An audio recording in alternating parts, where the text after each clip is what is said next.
अस्सलामु अलैकुम वरहमतुल्लाहि वबरकातुहू। औरतें तरावीह की नमाज कैसे पढ़ें? ये पूरे डॉट्स और जितने भी सवालात आपके इस मौजू को लेकर के होते हैं, इस सब्जेक्ट के ऊपर इंशाल्लाह उन तमाम का जवाब आज मैं आपको देने की कोशिश करूंगा। कितने रिकात औरतें तरावीह पढ़ेंगी, तरावीह किस तरह पढ़ेंगी, नीयत किस तरह करेंगी, सूरतें याद ना हो तो कौन सी सूरत पढ़ेंगे, बहुत सारी सूरतें याद ना हो, क्या इसमें पूरा कुरान पढ़ना ज़रूरी है, इसका क्या कोई अलग तरीक़ा है? इंशाल्लाह ये तमाम चीज़ें बताऊँगा। तो जितनी रिकात पढ़ी जाती है, अगर बीच में कोई काम पड़ गया, खाना वगैरह चढ़ाया था या बच्चे रोने लग गए, तो बीच में छोड़ के जाएँगे तो क्या होगा? ये तमाम चीज़ें, ये सारे डॉट्स आपके आज क्लियर करने वाला हूँ। दोस्तों, जिस तरह मर्दों के लिए तरावीह की नमाज़ पढ़ना सुन्नत मुअक्कदा है, इसी तरह औरतों के लिए भी तरावीह की नमाज़ सुन्नत मुअक्कदा है।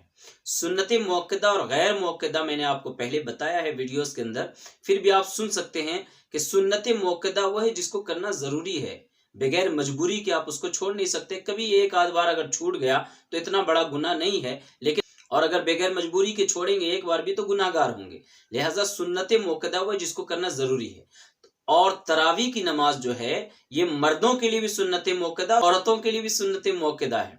हमारी बहुत सारी माँ बहनें ये समझती हैं कि चूंकि इसमें पूरा कुरान पढ़ा जाता है, तरावीह होती है मस्जिद के अंदर, तो ये तो मर्दों का काम है, औरतों का नहीं है, जबकि ऐसा बिल्कुल भी नहीं है। तो पंज वक्ता नमाज, जुमा की नमाज, ईद की नमाज मर्दों के लिए है ना, तो उसी तरह पांचों वक्त की नमाज जो है औरतों को भी पढ़ना जरूरी है। घर में आप पढ़ती हैं तो उसी तरह तरावीह की नमाज भी औरतों को जरूर पढ़ना चाहिए, ये औरतों के लिए भी सुन्नत मुअक्कदा है। अब सवाल ये पैदा होता है कि औरतें पढ़ेंगी तो कैसे पढ़ेंगी? इसमें तो चूंकि पूरा कुरान पढ़ा जाता है तरावीह के अंदर, तो ऐसा भी नहीं है मेरे दोस्तों कि तरावीह के अंदर पूरा कुरान पढ़ना कोई जरूरी है, बल्कि आपको जितनी भी सूरतें याद है वो आप पढ़ेंगे, तरावीह की नमाज हो जाएगी। नमाज 20 रिकात पढ़ना जरूरी है। रिकात कितनी होती है? 20 रिकात होती है। इंशाल्लाह इस पे भी एक वीडियो बनाऊंगा कि तरावी 20 रिकात है या 8 रिकात है, इसको मुकम्मल दलील के साथ साबित करूंगा इंशाल्लाह। तो 20 रिकात तरावी पढ़ना है और इसको किसी भी सूरत के जरिया से आप पढ़ सकते हैं। अगर आपको दो ही सूरत याद है तो एक रिकात में एक सूरत, दूसरी रिकात में दूसरी सूरत पढ़िए और हर रिकात में फिर वही पढ़ सकते हैं, कोई मुश्किल नहीं है। आपको नमाज 20 रिकात पढ़ना है, पूरा कुरान पढ़ना भी इसमें कोई फर्ज या वाजिब नहीं है। अब दूसरा ये आता है कि इसकी नीयत किस तरह करना है, किस तरह पढ़ना है। दो दो रिकात पढ़ना है, चार चार रिकात पढ़ना है, तो इसको दो दो रिकात पढ़ना है। चूंकि अल्लाह के प्यारे नबी सल्लल्लाहु अलैहि वसल्लम ने इसी तरह पढ़ा है, तो दो दो रिकात नमाज तरावी की पढ़नी है। नीयत दो दो की अलग अलग करना है या इकट्ठा 20 रिकात की करनी है, तो एक बात अपने जहन में रखिए कि नीयत दिल के इरादे का नाम है। आपने जैसे ही सोचा, वजू किया कि अब जा रहे हैं नमाज पढ़ेंगे, अब जा रहे हैं तरावी पढ़ेंगे, अब जा रहे हैं सुन्नत पढ़ेंगे, इसी दिल के इरादे का नाम नीयत है। जबान से बोलना कोई जरूरी नहीं है।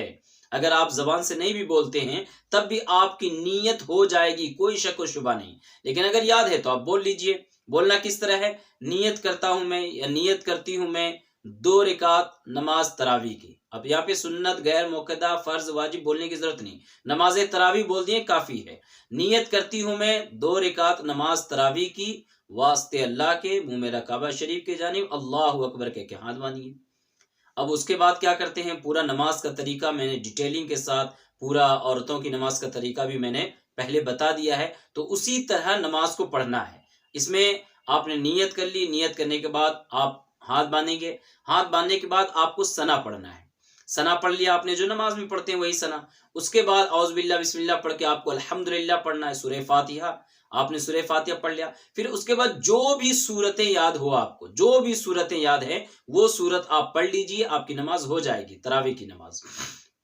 और उसके बाद आप रुकू में जाइए, रुकू में सुबहान रब्बिल अज़ीम 3 बार पढ़िए, 5 बार पढ़िए, जितनी बार आपको मुनासिब लगे। तो 20 रिकात है, ज्यादा है तो 3 ही पढ़िए, ज्यादा बेहतर है ना। उसके बाद आप समी अल्लाहु लिमन हमीदा के कर खड़े होइए। उसके बाद आप सजदे में जाइए, दोनों सजदा कीजिए, सुबहान रब्बिल आला, सुबहान रब्बिल आला, सुबहान रब्बिल आला पढ़िए।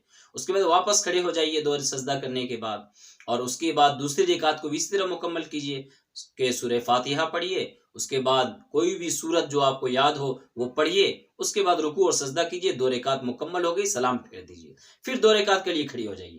یہاں پہ ایک بات اور بتا دوں، اکٹھی 20 رکعت کی نماز کی نیت بھی کر لیا آپ، اس کے بعد نماز پڑھتے جا رہے ہیں تو اس میں کوئی دقت نہیں ہے، کوئی پریشانی نہیں ہے، نماز ہو جائے گی آپ کی۔ میں نے پہلے ہی بتایا کہ نیت جو ہے یہ دل کے ارادے کا نام ہے، آپ نے جو سوچا اسی سوچ کا نام نیت ہے۔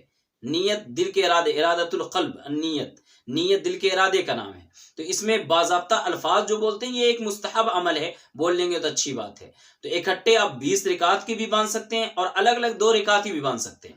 اب ہماری ماں بہنیں بہت ساری سوال کرتی ہیں کہ جیسے کہ ہم کھانا بنا رہے ہوتے ہیں اور نماز پڑھ رہے ہیں، بیچ میں سیٹی بج گیا یا کچھ ہو گیا، کھانا مکس کرنے کے لیے جانا ہے، چمچ ہلانے کے لیے جانا، تو کیا یہ اعمال اگر کرتے ہیں بیچ میں تو ہماری نماز پھر سے پڑھنی پڑے گی یا پھر سے نیت کرنی پڑے گی؟ تو ایسا بالکل بھی نہیں۔ اب مان لیجیے 8 رکعت پڑھیں، 8 رکعت کے بعد آپ کو کھانا دیکھنے کے لیے جانا ہے یا بچہ رونے لگ گیا ہے، کوئی کام پڑ گیا ہے، آپ اگر جائیں گے تو بالکل نہیں، واپس آ کر کے آپ شروع کر دیجئے وہاں سے۔ 8 رکعت ہو چکی ہے، 9ویں 10ویں شروع کر دیجئے، اس کے بعد آگے کی نماز کنٹینیو رکھیے 12 رکعت، اور 4 رکعت کے بعد ہو جائے، پھر 12 رکعت کے بعد ہو جائے، جبھی بھی ہو بیچ میں آپ جا سکتے ہیں، اس میں کوئی ممانعت نہیں ہے۔ البتہ نماز میں تو نہیں جا سکتے نا، نماز میں ادھر ادھر نہیں جا سکتے، باقی علاوہ ٹائم پہ کچھ آپ چھوٹے موٹے کام کر سکتے ہیں۔ اب سوال یہ پیدا ہوتا ہے کہ اس کا ٹائم کب ہے؟ عشاء کی نماز پڑھیے، عشاء کی نماز کے بعد آپ جب ٹائم ملے آپ کو، سحری سے پہلے جب آپ کو ٹائم ملے آپ 20 رکعت تراویح کی پڑھ لیجئے۔ آپ کو پتا ہے کہ تراویح کی نماز کا ثواب کتنا زیادہ ہے، میں نے پچھلے ویڈیوز میں بتایا ہے، اگر ہو سکے تو ان ویڈیوز کو دیکھیے، ورنہ انشاءاللہ تراویح کی فضیلت پر ہی ایک مکمل ڈیٹیلنگ ویڈیو میں آپ کے سامنے پیش کروں گا کہ تراویح کی نماز کس طرح پڑھنی ہے۔ تو آپ نے سمجھ لیا کہ جس طرح سنت موقدہ ہے مردوں کے لیے، اسی طرح عورتوں کے لیے سنت موقدہ ہے، اور 20 رکعت تراویح پڑھی جاتی ہے۔ مرد حضرات وہ مسجد میں پڑھیں گے، عورتیں گھر میں پڑھیں گی، 2 رکعت کر کے پڑھنا ہے، نیت کر لینا ہے کہ نیت کرتی ہوں میں 2 رکعت نماز تراویح کی واسطے اللہ کی کعبہ شریف کی جانب اللہ اکبر کہ جس طرح نماز پڑھتے ہیں نا، عام نماز جس طرح پڑھتے ہیں بالکل اسی طرح نماز پڑھنا ہے۔ آپ کو جتنی صورتیں ہیں اسی صورت کو بار بار بھی ریپیٹ کر سکتی ہیں، اس میں کوئی شک و شبہ نہیں ہے۔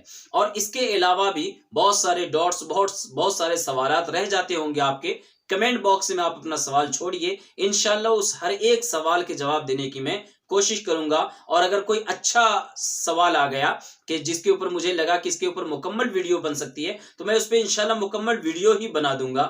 آپ ہی کے لیے ہم محنت کرتے ہیں، یہ ویڈیوز آپ تک ہی دین پہنچانے کے لیے ہم بناتے ہیں۔ تو امید ہے کہ جو بھی سوالات ہوں گے وہ آپ کے ذہن میں آپ کمنٹ باکس میں لکھیے، اس کا جواب انشاءاللہ تسلی بخش آپ کو جواب مل جائے گا۔ اگر آپ نے ہمارے چینل کو سبسکرائب نہیں کیا ہے تو ابھی چینل کو سبسکرائب کر لیجئے اور بیل آئیکن بھی دبا دیجئے، کیونکہ رمضان کے پورے مسائل ایک ایک کر کے، عورتوں کے مسائل، مردوں کے مسائل، چھوٹے چھوٹے بڑے بڑے جتنے بھی مسائل ہیں انشاءاللہ، جس کی طرف آپ کا ذہن بھی نہیں جاتا ہے یا بہت ساری چیزیں جو آپ کو ڈھونڈنے سے بھی نہیں ملتی ہیں، وہ تمام مسائل میں اپنے چینل پہ بتانے والا ہوں۔ تو ہمارے چینل کو سبسکرائب کر کے اور بیل آئیکن دبا کے رکھ لیجئے تاکہ جو بھی ویڈیو ڈالیں پہلے آپ تک پہنچے۔ السلام علیکم ورحمۃ اللہ وبرکاتہ۔